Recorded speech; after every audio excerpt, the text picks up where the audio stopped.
मित्रांनो नमस्कार. स्वागत आहे आजच्या नवीन व्हिडिओला. मित्रांनो आज तुमच्यासोबत मी खूप महत्त्वाची इन्फॉर्मेशन शेअर करतोय. इंडियन कोस्ट गार्ड जे एक नौदलाचं सहाय्यक विभाग आहे असंच म्हणता येईल. त्यांच्याद्वारे असिस्टंट कमांडंट पोस्टसाठी व्हॅकन्सी जाहीर केला. या संबंधात त्यांनी एक नोटिफिकेशन जारी केलंय आणि ही भरती 2027 ची बॅच असेल.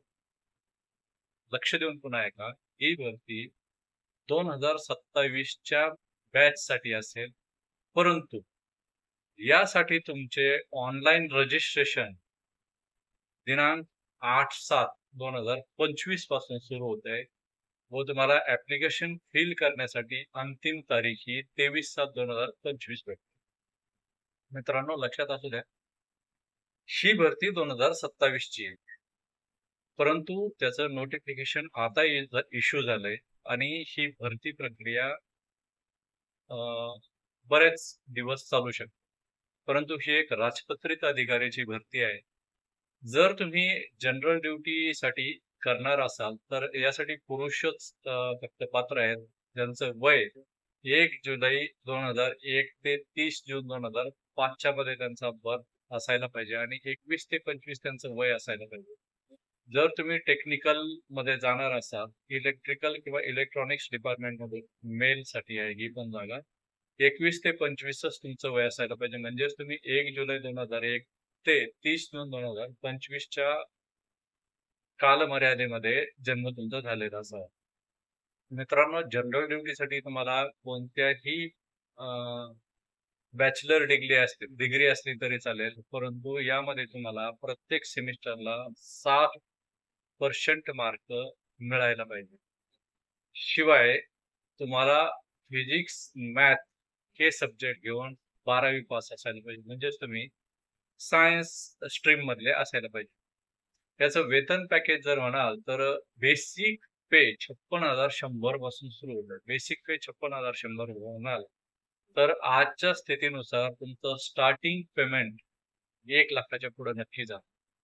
मित्रांनो यासाठी तुम्हाला टेस्ट द्यावी लागेल. रिटर्न टेस्ट 100 मार्काची आहे. त्यामध्ये प्रिलिमिनरी सेक्शन असेल, त्यामध्ये documents verification, final selection board आणि फोर्थ स्टेप असेल मेडिकल टेस्ट.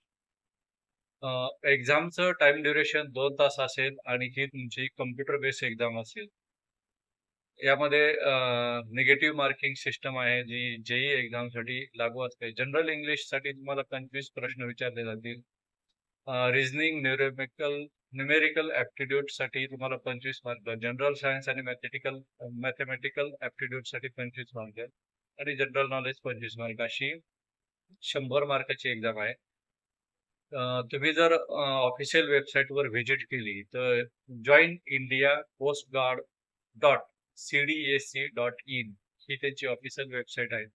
त्यावर तुम्ही क्लिक करून अधिक इन्फॉर्मेशन मिळू शकता. मित्रांनो खूप छान जॉब आहे. ज्यांना कोणाला वर्दी घालण्याची आवड आहे त्यांच्यासाठी खूप चांगला जॉब आहे आणि नेव्हीच्या समकक्ष असा जॉब आहे. पोस्टची व्हॅकन्सी जर म्हणाल तर एससी साठी जनरल ड्युटीमध्ये 25 आणि टेक्निकल साठी 3, एसटी साठी 24 जनरल ड्युटीच्या आणि 4 टेक्निकलच्या, ओबीसी साठी 35 जनरल ड्युटीच्या आणि 8 टेक्निकलच्या, ईडब्ल्यूएस साठी 10 जीडीच्या आणि 2 टेक्निकलच्या आणि जे अनरिझर्व कॅटेगरी आहे त्यांच्यासाठी 46 जनरल ड्युटीच्या आणि 13 टेक्निकल. म्हणजेच 140 जनरल ड्युटीच्या आणि 30 टेक्निकली, म्हणजे 170 पदावर ही भरती आहे. राजपत्रित अधिकारी पदावर भरती होणारी ही खूप मोठी भरती आहे, कारण राजपत्रित अधिकारी पदावर खूप कमी संख्येमध्ये भरती प्रक्रिया असते. खूप कमी वॅकन्सीज असतात. तर इंडियन कोस्ट गार्ड कडून ही खूप मोठी भरती आयोजित केली जात आहे. तर मित्रांनो तुम्ही या वेबसाईटवर जाऊन प्रथम तुमचं रजिस्ट्रेशन करणं आवश्यक आहे. जेव्हा पण तुम्ही ही वेबसाईट ओपन करता त्यावेळेस तुम्हाला सगळ्यात अगोदर यासाठी रजिस्ट्रेशन करण्याविषयी सांगितलं जातं आणि तुम्ही लवकरात लवकर यासाठी रजिस्ट्रेशन करावं. खूप चांगला जॉब आहे. आणि मित्रांनो, अशाच नवीन-नवीन व्हिडिओसाठी तुम्ही माझ्या चॅनलला लाईक, शेअर, सबस्क्राईब करा. धन्यवाद.